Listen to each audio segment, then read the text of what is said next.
Bonjour à tous, j'espère que vous allez bien. Moi, je me porte très bien. Je suis très heureuse de pouvoir vous retrouver à nouveau sur ma chaîne YouTube. Aujourd'hui, c'est notre instant de cuisine et nous allons faire la queue de bœuf. D'accord? Nous allons faire un peu d'une manière un peu différente, sans huile, sans sauce trop rouge. Donc, nous allons la faire avec des oignons. Donc, voilà, vous nettoyez bien et l'astuce, vraiment, il faut mettre un tout petit peu d'eau et cuire à basse température au tout début. Donc, bouillon de poule et c'est parti. Donc, j'insiste avec la quantité d'eau, vraiment peu d'eau. Vous rajoutez de l'ail et vous couvrez votre marmite et vous allez faire cuire tout ceci vraiment à feu doux. Donc, un peu d'eau, bouillon de poule, ail et la cuisson. Et 30 à 40 minutes plus tard, vous pouvez augmenter votre température. Là, sûrement, vous avez déjà vérifié si votre viande est devenue assez tendre pour pouvoir la mâcher. Cette viande, elle est quand même des fois très dure, donc il faut prendre le temps nécessaire. Et voilà.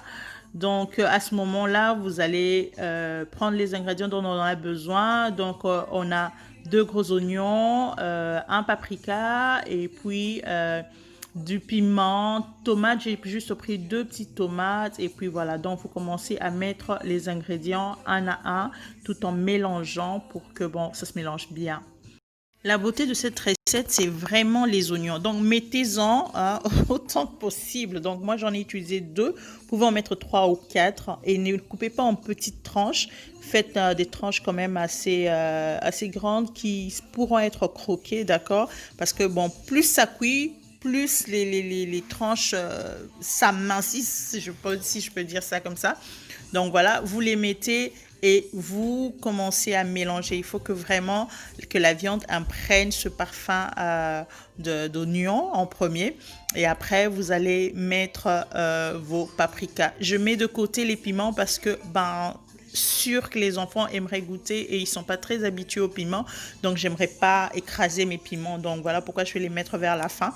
Et c'est toujours bien de conserver les parfums vers la fin, donc voilà, je mets les paprikas et je mélange encore. Prenez votre temps de mélanger, mais pas très longtemps, que ça ne brûle pas, que ça ne perde pas complètement leur côté croustillant. Donc voilà. Donc, il faut savoir que la viande est déjà cuite. Pendant les 40 premières minutes, cela vous permet à ce que votre viande soit bien cuite. Donc, vous pouvez déjà manger depuis tout ce temps-là avec le bouillon et l'ail que vous avez mis au début. La viande était cuite. Vous aurez pu manger à cet instant-là. Mais voilà, on les rend encore plus savoureux en rajoutant oignons, paprika. Vous pouvez en mettre plus si vous voulez. Et là, vous rajoutez la tomate. J'ai mis juste deux petites tomates que j'ai coupées en dés. Donc, pas beaucoup de tomates, juste un peu pour donner une petite couleur. Pas beaucoup, ne mettez pas de la tomate pelée ou je sais pas moi, concentrée. Non, non, non. Juste un tout petit peu pour donner une petite couleur, un peu de sucre, voilà. Donc, et vous mettez vos piments et c'est parti. Vous allez les remuer encore et encore.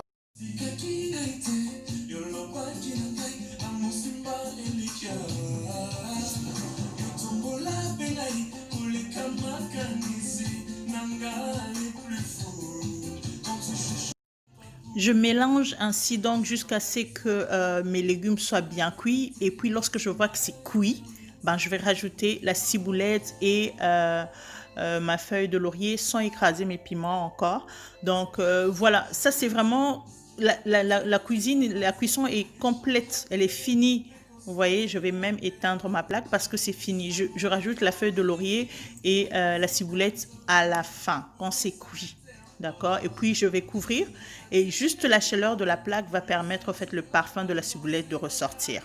Donc, ainsi, je garde ma marmite bien fermée avec une plaque éteinte, mais avec le peu de chaleur qui reste encore sur la plaque, ça aide dans la cuisson, en fait, la finalité de la cuisson. Et ici, je suis en train d'apprêter mes bananes plantains. Les bananes plantains, vous pouvez les faire cuire en gardant leur peau, je veux dire, ou pas. Donc, c'est comme vous voulez. Tout chacun a sa technique. Moi, j'utilise les deux et aujourd'hui, j'avais envie de faire cette technique ici où je place plutôt les peaux au-dessus parce que mes bananes sont très mûres et c'est le moyen pour moi de garder un peu leur fermeté. Donc, je fais comme ceci.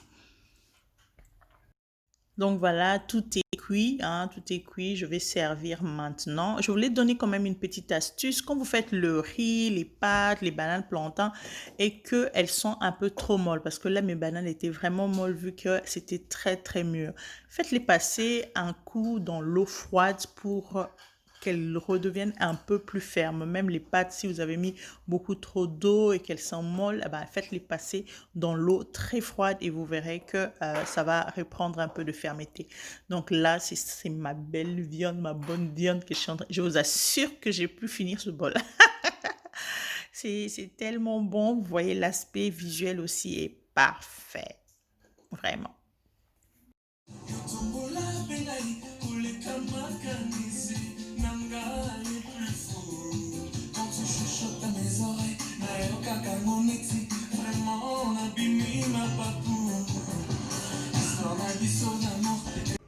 Alors, bon appétit chez vous. On se retrouve la prochaine fois. N'oubliez pas de partager et de vous abonner à la chaîne. Bye bye.